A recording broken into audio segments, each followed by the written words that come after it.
안녕하세요. 김태훈 목사입니다. 뚜벅뚜벅 메시지. 오늘은 요한 3서 묵상입니다. 잘 되는 사람은 잘 되는 이유가 있다.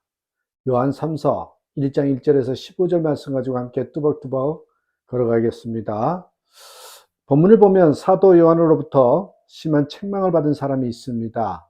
그가 바로 요 디오드레베라는 사람입니다. 그는 한 교회의 유력한 지도자였습니다. 그런데 왜 사도 요한으로부터 매우 혹독한 책망을 받았습니까?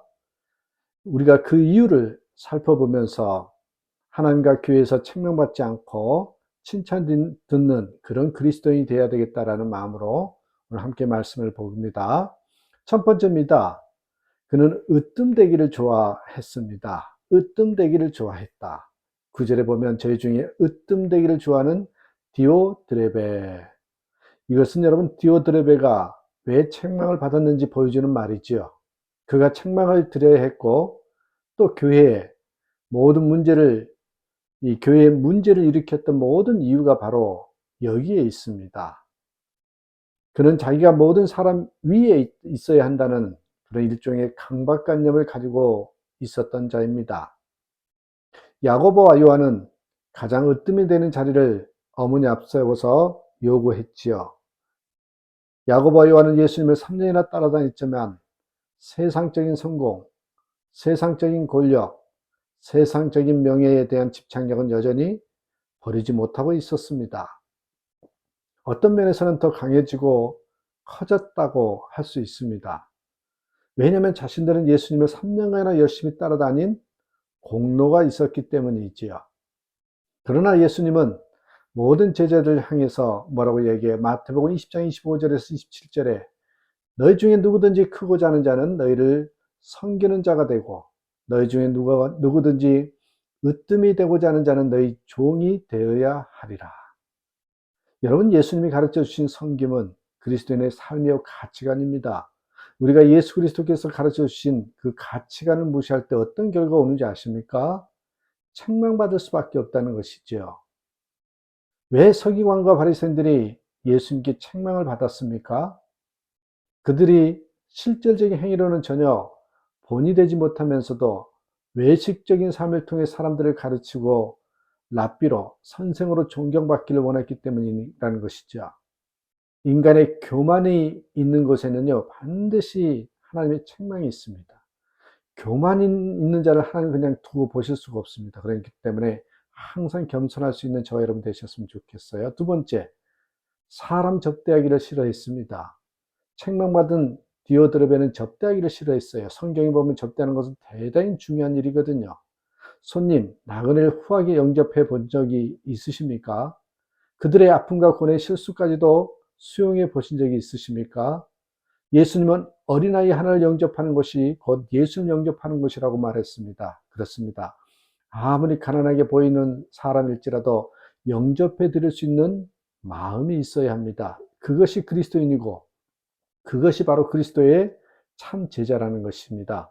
그런데 디오드레베는 바로 이와 같은 마음이 없었습니다. 특히 사도 요한과 디오드레베가 활동한 시절에는 사람을 영접한다는 것은 오늘날보다 더 중요한 일이었습니다. 왜냐하면 당시 전도자들은 지금처럼 자기 생활을 가지고 있는 것이 아니었기 때문입니다. 그들은 안정된 가정에서 시간을 쪼개어 전도하는 자들이 아니었습니다. 그들은 자기의 생명과 자기의 모든 사생활을 전부 내어던지고 전도하는 사람들이었습니다. 그러므로 그들이 밥 먹는 것과 약간의 물질적인 도움을 얻는 것은 언제나 교회와 성도들밖에 없었습니다. 여러분, 그래서 당시 성도들에게 어떤 면에서 보면 당연히 이들을 영접하고 먹여주고 잠재워주는 것은요, 의무였습니다. 그런데 교회 지도급 인사로 자처하는 디오드레베는 전도자들과 심지어 사도 요한까지 영접하는 일을 하지 못했습니다. 그뿐만 아니라 본문에 의하면 그는 영접하는 사람까지 교회에서 내어 쫓았다고 10절에 말을 합니다. 우리가 예수 믿고 구원받은 것도 귀하지만 어떠한 죄인이든 받아들일 수 있는 우리의 마음이 중요합니다. 가난하지만 독실한 신앙생활을 하던 노부부에게 어느 날 꿈속에서 주님이 내가 오늘 너희 집에 가겠다라고 계시를 주셨습니다. 잠에서 깨어난 노부부는 너무나 기쁘고 설레서 온 집안을 청소하지요. 먼지를 털고 거미줄을 없애고 마루를 닦으면서 집안을 깨끗하게 정돈했습니다. 그리고 정성스럽게 식사를 준비하고 주님 오시기만을 간절히 기다리고 있었습니다. 저녁 무렵이 다 되도록 주님은 오시지 않았습니다. 그때 노크 소리가 나서 노부부는 드디어 주님이 오셨는가 하고 뛰어나가 보니 거기에는 한 늙은 거지가 배고픔에 음식을 호소하며 서 있었습니다. 노부부는 매우 실망했으나 그 거지를 청해 드려 정성으로 음식을 주면서 배불리 대접하고 보냈습니다. 그리고 예수님이 오시기를 기다리고 있는데 다시 노크 소리가 들려요. 뛰어가 보니 이번엔 굶주림에 지친 소년 거지가 서 있었습니다. 노부부는 거지 소년을 배불리 먹이고 옷까지 입혀서 보냈지요. 늦도록 아무리 기다려도 주님은 오시지 않아 노부부는 기다림에 지쳐서 잠이 들었습니다. 그런데 꿈속에서 예수님이 나타나셔서 노부부는 주님 오신다고 하셔서 기다렸는데 왜 안 오셨습니까? 하고 묻죠. 주님은 나는 오늘 너희 집에 2번이나 갔다. 한 번은 늙은 거지로 또 한 번은 소년 거지로 갔는데 너희가 나에게 따뜻하게 대접해 주어서 나는 정말 고마웠다. 내가 너에게 이를 반드시 갚아주겠다. 그렇게 말씀하시죠. 세 번째로 여러분, 요 악한 말로 사람을 편론했습니다. 이런 이야기가 있습니다. 어느 시골에 늘 비난하기를 좋아하는 아주머니가 살았답니다. 장을 보러 가는데 동네 버스 정류장에 허름한 버스가 서 있었다는 거죠. 옛날 시골 버스가 와야 이 손님이 오지 않으면 기다리는 것처럼 손님을 더 태우려고 운전기사가 계속해서 기다리고 있었대요. 늘 비난하길 좋아하는 이 아주머니가 약간 상기된 목소리로 투덜거리면서 아, 기사 양반, 이 똥차 언제 가요?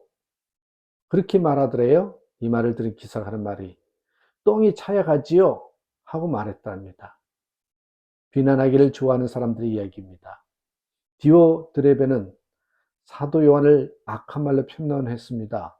이 편론하다라는 말은 터무니없는 말을 하다, 근거 없는 비난을 하다는 말입니다. 이 말은 상대방을 헛듣기 위해서 거짓된 말을 마구 뱉어낼 때 쓰는 말이죠. 아론과 미리암이 모세의 지도력에 도전하면서 얼마나 비방은 하는 그런 말을 했습니까? 그때 어떤 일이 벌어졌어요? 민수기 12장 1절에 보면 미리암의 몸에 문둥병이 발하는 불행이 닥쳐왔습니다. 또 고라당, 다단, 아비람이 모세를 조직적으로 폄하하였을 때 어떤 결과가 일어났습니까? 땅이 갈라져 그들을 삼키고 불이 나와 추종자들까지 살라버리지 않았습니까? 여러분, 근거 없는 말로 다른 사람을 악평하거나 편론하지 마십시오. 하나님의 책망의 대상이 됩니다. 다윗은 생명을 사모하고 장소에 복받기를 원하는 사람이 누구뇨? 내 혀를 악에서 금하며 내 입술을 괴사한 말에서 금할지어다. 악을 버리고 선을 행하며 화평을 찾아 따를지어다.